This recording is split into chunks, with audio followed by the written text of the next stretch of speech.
Hi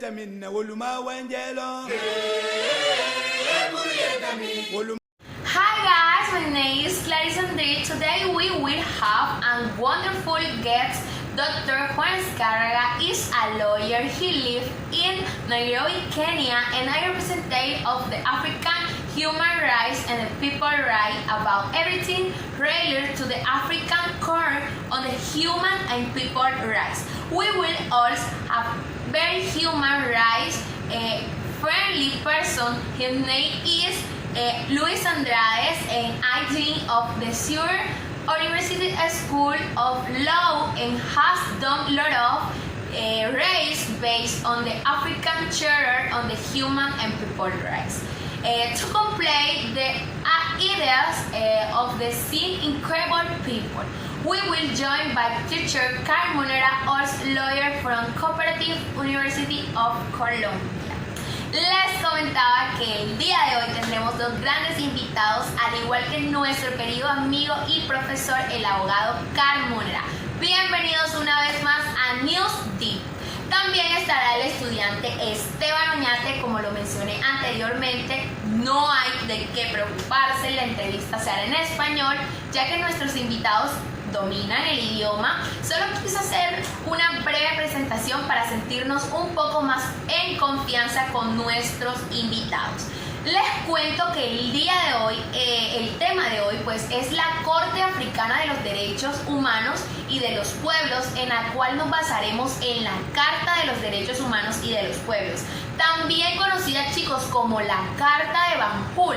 Dato curioso: la Corte Africana de los Derechos Humanos y de los Pueblos es un tribunal de índole regional cuya competencia se extiende en los estados de la Unión Africana. La Corte Africana de los Derechos Humanos y de los Pueblos se crea mediante el protocolo de la Carta Africana de los Derechos Humanos y de los Pueblos, que también está atribuida como competencia en materia de aplicación e interpretación de la Carta.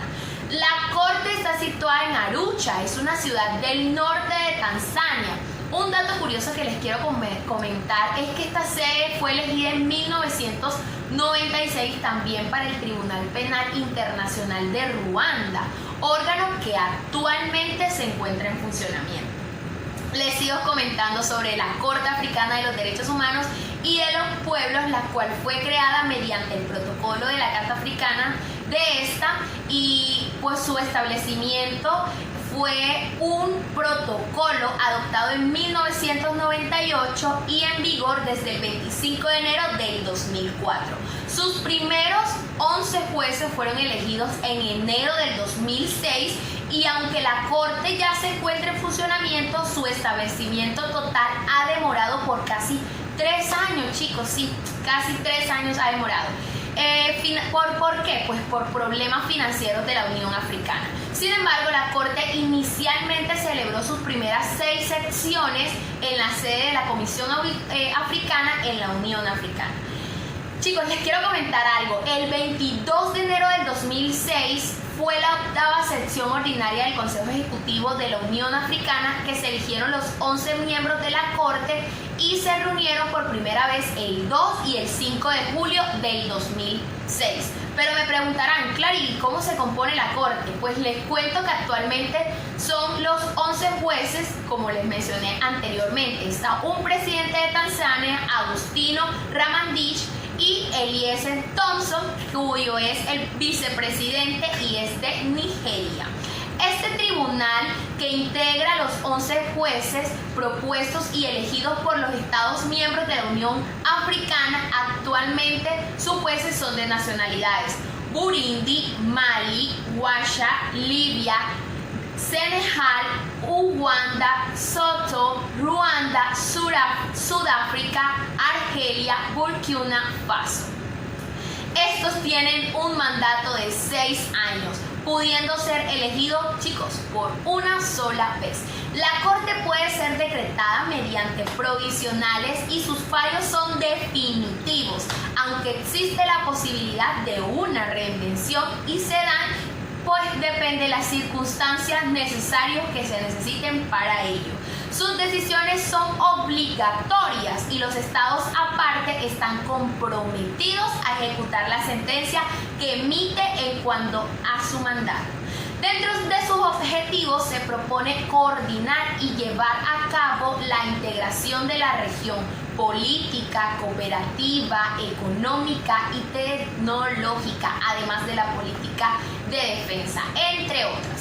Todo ello para alcanzar un desarrollo sostenido y su sostenibilidad en la zona. La Corte Africana de los Derechos Humanos y de los Pueblos es el principal órgano de promoción y de protección de los derechos humanos, chicos, en el continente africano. Debe resaltar que se trata del único órgano complementado en la Carta, por la cual está complementado por la Carta para llevar a cabo sus funciones. Luego de hacerles una breve introducción, les presento al doctor Andrades. Hi guys, my name is Luis Andrade. I am from New York. I am lawyer. I am a specialist in public international law. I have a master in human rights and international humanitarian law. I am currently dean of the law school of Syracuse University. I have done a lot of research based on the African Court of Human Rights and People Rights. For many years, I have been a lover to study the human rights of Africans. I feel very happy to have you here. Les comentaba que las preguntas te las haré en español. Entonces, Luis, coméntanos sobre la Corte Africana de los Derechos Humanos y de los Pueblos según tu punto de vista. Buenas noches nuevamente, Clary, y a todos los presentes. Me siento muy contento de estar en este programa con invitados. No hay ningún problema, yo manejo el español y pueden hacer cualquier tipo de preguntas. Bueno, te comento, Clary, a todos los que nos ven, que la Corte Africana de los Derechos Humanos y de los Pueblos se establece como un mecanismo a través del cual se pretende hacer que los derechos humanos plenamente exigibles tengan este sentido en el tribunal y tome algunas de las características más relevantes de las Cortes Europeas e Interamericanas de Derechos Humanos, aunque también poseen rasgos originales.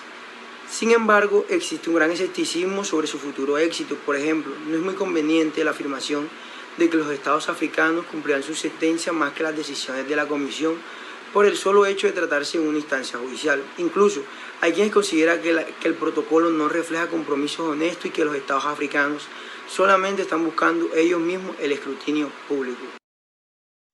Entendemos, Luis. Sin embargo, mi primera pregunta es la siguiente. Si la Corte fue creada en 1998, ¿por qué entró en vigor en el 2004? ¿Por qué demoró tanto tiempo para su funcionamiento? Bueno, Clary, te cuento que porque desde 1998 hasta el año 2006 los magistrados de dicha corte no habían sido elegidos.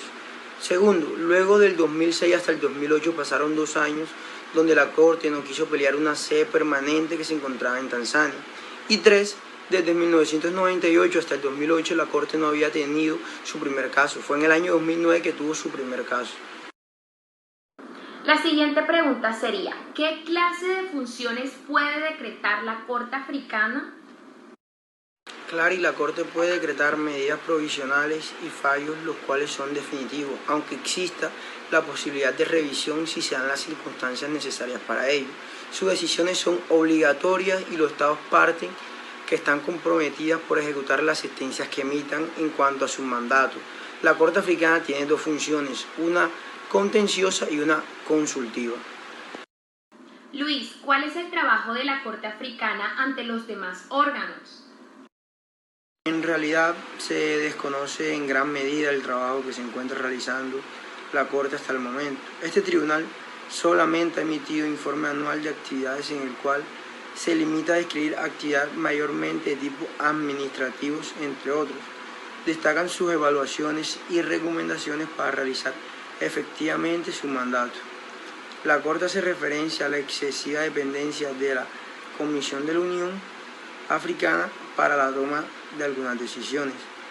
También hay obstáculos burocráticos y a la falta de una sede permanente. Además de estos elementos, no existen otro tipo de información oficial que permita hacer un análisis más completo de lo que está pasando. coméntanos cómo está compuesta la Corte Africana. La Corte Africana se compone de 11 jueces en la presentación. Tú los nombraste, sin embargo, te explico lo siguiente. Los magistrados serán nombrados por asambleas de jefes de Estado y del gobierno de la UA en votación secreta entre los 3 candidatos propuestos por cada Estado miembro, teniendo en cuenta las principales regiones africanas y sus tradiciones jurídicas, así como una adecuación de representación por género. Según el artículo 14, el protocolo, el mandato de los jueces será de 6 años, pudiendo ser reelegidos tan solo una vez a sí mismos. Todos los jueces, a excepción del presidente, tienen encomendado su cargo por un tiempo parcial.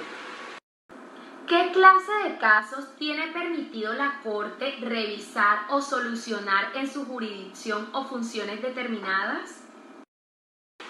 Les cuento que debido a que la Corte está caracterizada en función contenciosa, conoce los casos presentados por la Comisión, los Estados partes y las organizaciones gubernamentales e individuos que versen sobre la interpretación y aplicación de la Carta Africana, el protocolo y cualquier otro instrumento relativo a los derechos humanos. Destaca entonces la amplia jurisdicción que le permite resolver casos con base en cualquier tratado de derechos humanos, hayan sido o no adoptados en el ámbito de la Unión Africana, pero siempre y cuando sea vinculante para el Estado respectivo. Por lo tanto, independientemente de que ello sea positivo o negativo, si esta facultad se interpreta de una forma liberal, no habrá tema o área alguno de derechos humanos que se encuentren fuera del ámbito de control de la Corte.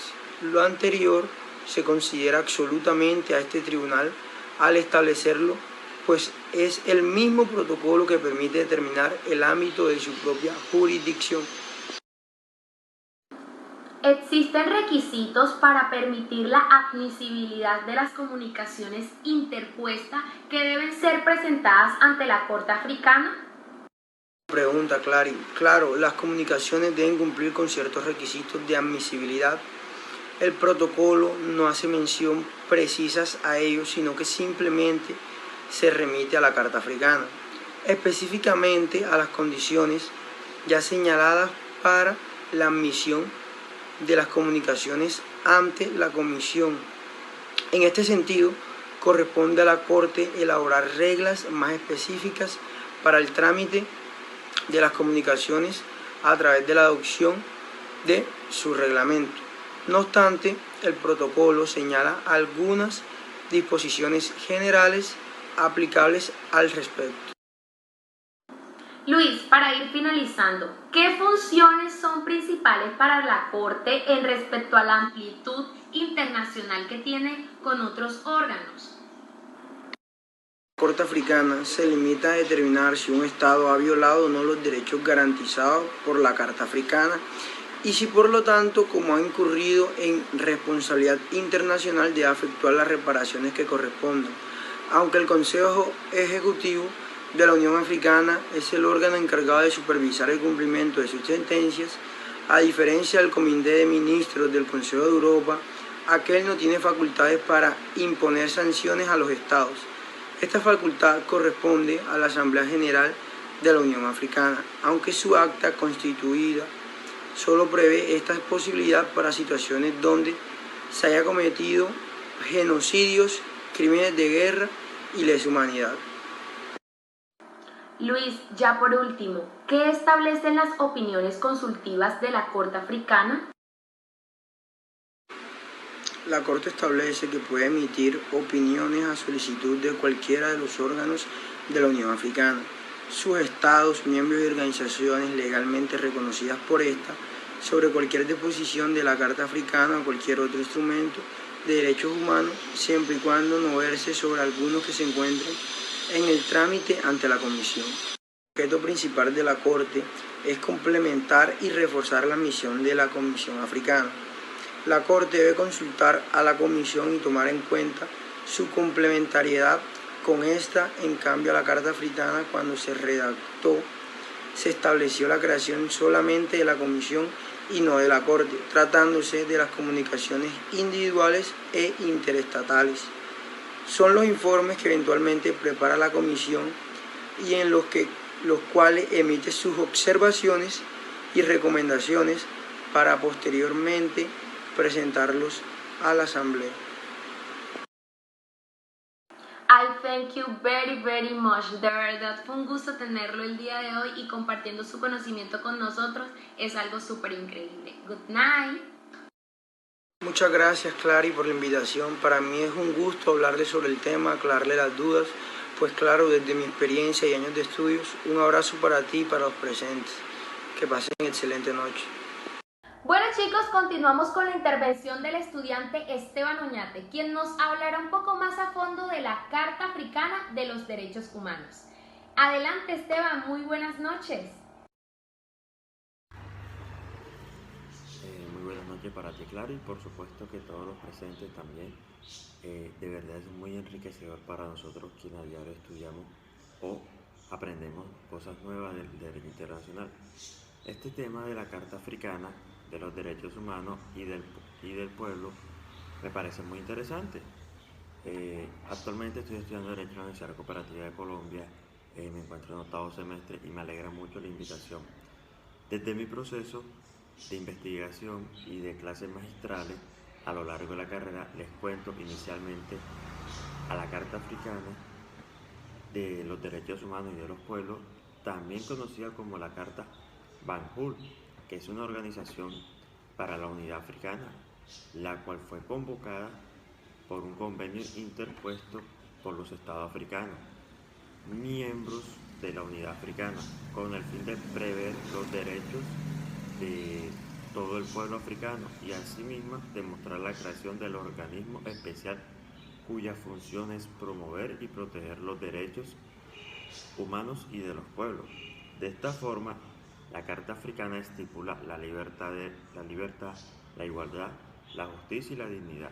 Son objetivos esenciales para la realización de las legítimas aspiraciones de los pueblos africanos, con el fin de no hacer menos sus derechos y demostrar mediante el régimen oficial la promesa que hicieron solemnemente los altos mandatarios. En el artículo 2 de dicha carta, de erradicar de África toda forma de colonialismo, coordinar e intensificar su cooperación y esfuerzo para alcanzar una vida mejor para los pueblos de África, fomentar la cooperación con las debidas consideraciones de las Cartas de las Naciones Unidas y Declaración de los Derechos Humanos.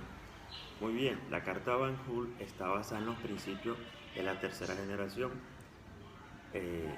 Recoge derechos civiles, políticos, económicos, sociales y culturales en un mismo documento. Así la Carta Africana apoya a la interdependencia, a la no polarización y a la indivisibilidad de los derechos humanos.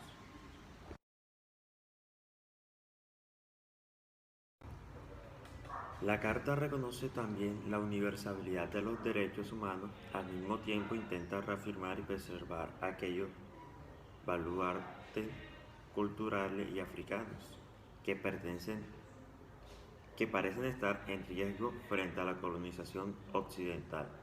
Son precisamente estas características lo que definen y moldean al sistema africano occidental. El sistema africano de los derechos humanos y de los pueblos, en tanto este tratado en su primer instrumento africano,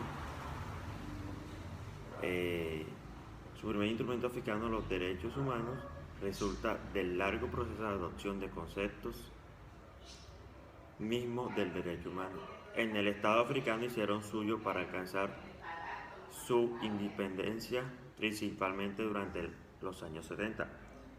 Difícilmente podría afirmarse que los derechos humanos como tales existieron en África precolonial durante la colonización del continente y aún habiendo sido ya planteado en Europa, los colonizadores se negaron a reconocer estos derechos en su expresión máxima. La estructura de la carta, aquí hablamos de la carta. La carta está compuesta por un preámbulo y 3 partes, estando compuesta por un total de 68 artículos. En la primera parte se habla de los deberes y derechos. En el capítulo 1 habla de los derechos humanos y de los pueblos, del artículo 1 al artículo 26. El capítulo 2 corresponde a los deberes, que corresponde del artículo 27 al 29. La parte 3, que son las medidas de salvaguardar, compuesta por el capítulo 3, que es sobre la creación y organización de la Comisión Africana de Derechos Humanos y de los Pueblos. El capítulo 4, que es el mandato de la comisión, que corresponde al artículo 45.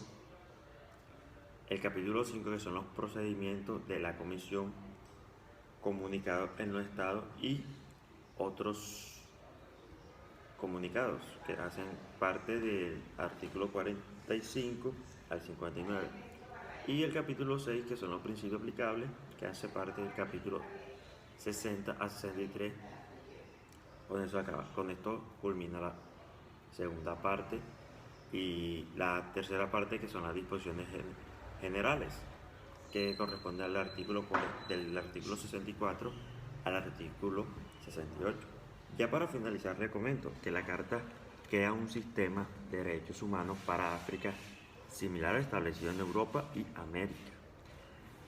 Para el mismo tiempo presenta una serie de especialidades de los derechos que reconoce la Carta. Son los siguientes: los derechos civiles y políticos. La Carta reconoce la mayoría de los derechos civiles y políticos reconocidos universalmente, entre ellos los derechos a la no discriminación, derecho a la igualdad, derecho a la tutela judicial efectiva, a la libertad religiosa y derecho a la propiedad. Consigo también están los derechos económicos, sociales y culturales, como el derecho al trabajo, derecho a la salud y derecho a la educación. Y los derechos de los grupos y de los pueblos. En esta categoría se diferencian la Comisión Africana de Derechos Humanos y de los pueblos del resto del texto. Muchas gracias, Esteban. De verdad, con tu intervención podemos entender mucho más a fondo sobre la Carta de Banjul. Muchas gracias a ti, Clary, por la invitación. Luego de la intervención del estudiante Esteban, podemos continuar con nuestro segundo invitado desde Kenia. De verdad estoy muy contenta de tenerlo el día de hoy. Como lo dije en mi intervención en inglés, actualmente es representante del Programa de Derechos Humanos y de los Pueblos en África. Muy buenas noches, Juan Diego Escárraga. Un gusto para nosotros tenerte el día de hoy. Buenas noches en Colombia, realmente buenos días para mí. Hola Clara y a todos los presentes. Para mí igual es un gusto estar el día de hoy y por supuesto aclarando dudas sobre este tema de mi país. Gracias por esa presentación y así es. Mi nombre es Juan Diego Escárraga, soy abogado egresado de la Universidad de la Ciudad del Cabo. Tengo una especialización en Derechos Humanos de la Universidad George Washington. Y a su vez tengo una maestría en Derecho Internacional Público y Privado de la misma universidad. Actualmente soy representante del Programa de Derechos Humanos en África y de los pueblos. Vivo en Kenia con mi familia, específicamente en Nairobi. Ok, Juan Diego, la primera pregunta que le quiero hacer es: ¿cuáles fueron esas primeras entidades que aprobaron la Carta Africana de los Derechos Humanos y de los Pueblos? Bueno, te cuento, Clary, que la Carta Banjul, como lo comentó Esteban, así también pues fue aprobada durante la Asamblea número 18 de Jefes de Estado y Gobierno de la Organización de la Unidad Africana, reunida en Nairobi. Esto fue en Kenia el 27 de julio de 1981. Juan, ¿qué impulsó a los estados africanos a la creación de la Carta Africana de los Derechos Humanos y de los Pueblos? Mira, Clary, y a todos los presentes, luego de su emancipación de otros estados a mediados del siglo XX, los estados africanos fueron incorporando a la Organización de las Naciones Unidas y fueron adheriéndose a los primeros tratados internacionales de derechos humanos. Sin embargo, la propia tendencia hacia la regionalización y en gran medida la presión ejercida por las Naciones Unidas hicieron que los estados africanos fueran aceptando para así crear un sistema propio de derechos humanos, el cual los lleva a la Carta Africana. Juan, ¿qué clase de derechos manifiesta la Carta Africana? La carta es muy innovadora en el sentido que se separa de los instrumentos tradicionales de derechos humanos que dan preeminencia a los derechos clásicos, es decir, los individuales o liberales, para incluir en un mismo plano los derechos colectivos. En tanto, la Carta Africana contempla los derechos de las llamadas primera y segunda generaciones, además derechos de tercera generación o de los pueblos. La idea principal es que se refleje que los derechos individuales no son la única piedra angular y que, por lo tanto, en la Carta Africana se procura integrar a las tradiciones africanas y a la herencia común de los derechos humanos. Tengo una duda. ¿Quiénes hacen parte de la Carta Africana y qué deben velar para el cumplimiento de la misma? La Carta Africana goza de un consenso absoluto de los 53 Estados miembros de la Unión Africana, lo cual significa que todos ellos se encuentran obligados a garantizar los derechos ahí contemplados y que están sometidos a los procedimientos de supervisión y control de la Comisión Africana de Derechos Humanos y de los Pueblos. Juan, la Carta Africana se encuentra muy influenciada por sus instrumentos regionales predecesores. La pregunta sería, ¿qué entidades pertenecen a esta? La Carta Africana incluye el Convenio para la Protección de los Derechos Humanos y las Libertades Fundamentales de 1950, que está en la Convención Europea, y la Convención Americana sobre los Derechos Humanos de 1969, que es la Convención Americana. Antes internacionales, los cuales permiten un punto analógico más amplio para la creación de sus mandatos en beneficio a la comunidad africana. Otra pregunta sería, ¿en qué categorías del derecho se apoya la Carta Africana? Mira, tengan en cuenta algo y tenganlo presente. La Carta Africana es más ambiciosa en varios aspectos. Los derechos civiles y políticos son prácticamente los mismos. Sin embargo, en contraste, los derechos económicos, sociales, culturales y de los pueblos se encuentran garantizados a la par que aquellos, es decir, todos estos derechos se encuentran en un mismo documento y no en diferentes instrumentos, como sucede en los sistemas europeo e interamericano. Ya que el preámbulo de la Carta señala que los derechos civiles y políticos no pueden disociarse de los derechos económicos, sociales y culturales en su concepción y universalidad, y que la satisfacción de los derechos económicos, sociales, culturales es una garantía para el disfrute de los derechos civiles y políticos. Juan, ¿qué características crees tú que se pueden nombrar que diferencie la Comisión Africana de otros órganos internacionales o regionales? Este órgano ha creado, en virtud de la propia Carta, la facultad para recibir comunicaciones y quejas presentadas entre estados y por individuos contra estos, en las que se aleguen violaciones de los derechos garantizados por la Carta.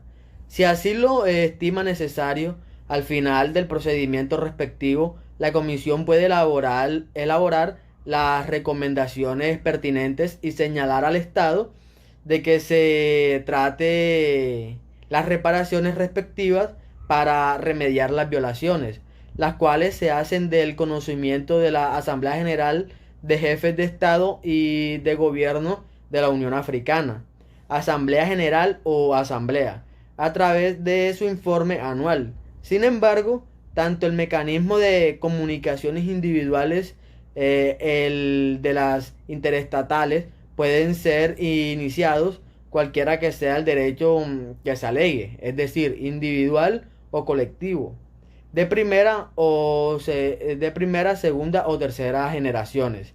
Esta característica convirtió a la Comisión Africana en el primer órgano internacional de su tipo que puede conocer de casos específicos por violaciones a derechos económicos, sociales, culturales y de los pueblos, hecho que no tiene parangón en ningún otro sistema internacional o regional de derechos humanos. Ya para ir finalizando, yo quisiera preguntarte qué son esos informes periódicos los cuales hace mención la Carta Africana. Es un mecanismo que deben presentar los estados cada determinado tiempo sobre la situación general en la que se encuentran los derechos humanos en su jurisdicción. Aunque este método de supervisión ya existe en otros sistemas, en contraste, en el ámbito africano, los estados deben informar sobre cualquier tipo de derecho y no solamente sobre aquellos de tipo económico, social y cultural. Ello permite precisamente lograr un diálogo constructivo entre la Comisión Africana y los estados y resulta mucho más atractivo que las comunicaciones individuales e interestatales en sistemas jurídicos que no son necesariamente o que lo son en menor medida de tipo contradictorio como los sistemas occidentales. Juan, ¿qué beneficios ha traído la inclusión de los derechos individuales y colectivos a la comunidad africana proclamados por la Carta Africana? Clary, ha traído muchos beneficios, incluso la proclamación tanto de derechos individuales como colectivos. Refleja valores y la idea de una civilización africana.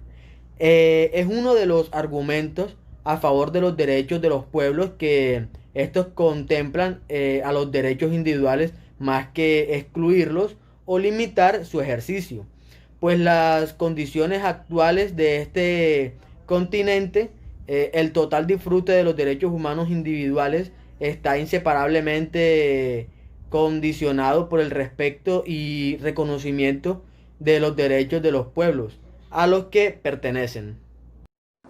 La última pregunta que tengo por hacerte, Juan. ¿La Carta Africana establece únicamente derechos? La Carta no solamente reconoce derechos, sino que también establece un catálogo de deberes, hecho que es muy novedoso en un tratado de derechos humanitarios. Para quien considere que los derechos no tendrían mucho sentido sin sus correlativos deberes, no resulta extraña su conclusión en un solo documento. No obstante, la Carta Africana es el primer instrumento regional obligatorio por tratarse de un tratado internacional y no de una mera declaración, en incluir un catálogo de deberes en términos más precisos y extensos, reafirmando la premisa de que los derechos y los deberes existen concomitantemente. Muchas gracias, Juan Diego, de verdad fue un placer para todos nosotros aclarar todas estas dudas sobre la Carta de Banjul. Sé que es muy temprano en Kenia, así que te deseo un muy buen resto de día para ti y para tu familia. Wahebi. Muchas gracias por la invitación, Clary. De verdad estoy muy contento de haberles ayudado de una u otra forma desde mi conocimiento sobre la Carta de Banjul. Y como se diría en mi idioma, buenas noches en Swahili, Uniku en Wema. Hasta luego. Bueno, ya para finalizar el día de hoy, como lo dije anteriormente, nuestro amigo y abogado, el profesor Carmúnera de la Universidad Cooperativa de Colombia, nos hablará más a fondo sobre el contenido de la Carta de Banjul y sus diferencias. Buenas noches, Clary, y para todos los que nos ven, mi nombre es Carmúnera, soy abogado especialista en Derechos Humanos y actualmente soy profesor de la Universidad Cooperativa de Colombia, sede Santa Marta. Yo les vengo a hablar sobre la Carta Africana sobre los Derechos Humanos y de los Pueblos, Carta de Banjul, aprobada el 27 de julio de 1981 durante la 18 Asamblea de Jefes de Estado y Gobierno de la Organización de la Unidad Africana reunida en Nairobi, Kenia. Mi objetivo principal es explicar un poco más a fondo sobre el contenido de esta carta. Bueno, Les cuento a todos los presentes que la Carta Africana sobre los Derechos Humanos y de los Pueblos, también llamada como la Carta de Banjul, como anteriormente lo he mencionado, comentando a los demás que está conformada por 68 artículos, los estados africanos miembros de la Organización para la Unidad Africana firman este convenio titulado la Carta Africana sobre los Derechos Humanos y de los Pueblos. Considerando la Carta de la Organización para la Unidad Africana, pues la cual estipula que la libertad, la igualdad, la justicia y la dignidad son objetivos esenciales para la realización de las legítimas aspiraciones de los pueblos africanos, tomando en consideración las virtudes de su tradición, de su tradición histórica, de los valores de la civilización africana que deberían inspirar y caracterizar su reflejo en el concepto de derechos humanos y de los pueblos, reconociendo por un lado que los derechos humanos fundamentales derivan de los atributos de los seres humanos, lo cual justifica su protección internacional, y por otro lado que la realidad del respeto de los derechos humanos de los pueblos deberían necesariamente garantizar los derechos humanos, considerando que el disfrute de los derechos y libertades también implica el cumplimiento de los deberes por parte de todos. El deber de la Carta de Banjul es promover y proteger los derechos y libertades de los seres humanos y de los pueblos, conteniendo en cuenta la importancia tradicionalmente concedida en África a esos derechos y libertades. La Carta Africana consta de 3 partes y 68 artículos, como anteriormente lo mencioné, y se puede considerar como un texto bien estructurado. La primera parte, desde los artículos 1 al 29, coge los derechos y deberes, incluidos de los derechos de los pueblos. Segunda parte, los artículos 30 y 63 se encuentran en las medidas de salvaguardar y relacionar exclusivamente la Comisión Africana sobre los Derechos Humanos y de los Pueblos. La tercera parte es un poco más corta. Artículos 64 y 68 recoge una serie de disposiciones generales en torno a la entrada en vigor y adhesión a forma complementarla mediante los protocolos de acuerdos especiales. Primero, los derechos y libertades. Deberes, lo primero que conviene recalcar en este respecto a la Carta Africana tiene en cierta singularidad a la hora de abordar derechos humanos y estableciendo una justaposición de una forma un poco confusa. Los derechos civiles y políticos y los económicos y sociales y culturales, así como entre los individuales y colectivos, la cuestión étnica y su gran diversidad en el continente. En el continente africano también va a ser tomada en consideración, tal y como lo expresamente recoge el artículo 2 de la Carta. Pero hay más, ya en esta justaposición también está presente entre los derechos y deberes, cuestión que han sido más controvertida si a esta añadimos que sobre todos los derechos y deberes están sobrevalorando la problemática general de derecho. La especificidad en este instrumento en relación con otros es incuestionable, y que en la Carta Africana está siempre presente ese afán para compaginar los derechos humanos como la realidad sobre el terreno, en la realidad y el grave problema antes y todavía ahora en su desarrollo, y en que los instrumentos internacionales y más todavía en los europeos y en el centro de la gravedad están en torno al concepto de libertad y derechos que esto encierra. En el contexto africano de aquella época se pensaba en llegar a un grado de libertad para más teórico y más real, de ahí la contradicción permanente y la desconfianza que muchos pueblos y estados africanos mostraron a este respecto durante mucho tiempo respecto a los derechos civiles y políticos previstos en la Carta. Conviene apuntar que en ella encuentra una buena parte de los derechos recogidos en otros instrumentos internacionales, aunque en algunos casos con alguna especificidad. Desde esta perspectiva, todo individuo tendrá el derecho de disfrute de los derechos y libertades reconocidos y garantizados en la Carta, por lo que no se admite discriminación de ningún género.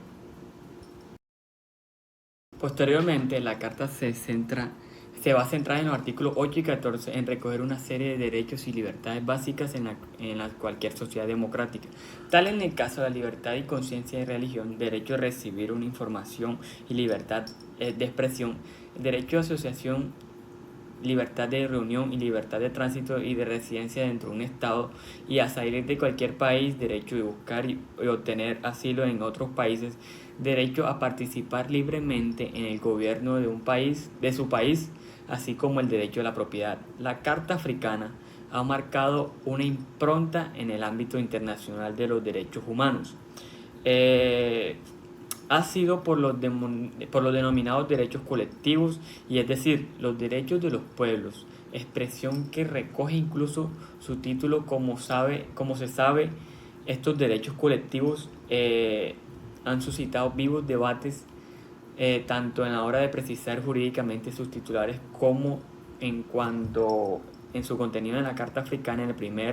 Es el primero y en el momento el único instrumento vinculante que prevé esta clase de derechos, y en que la Carta es referirse a estos derechos de los pueblos, está adoptando un provimiento en perspectiva global de los derechos humanos. Para ir finalizando mi intervención, la Carta Africana es solo vinculada como derecho individual, sino como un derecho de los pueblos, y no solo como un derecho medioambiental, sino vinculada en el desarrollo. A la Carta Africana tiene claro que debe reflejar las tradiciones y valores y instituciones netamente africanas en materia de derechos humanos.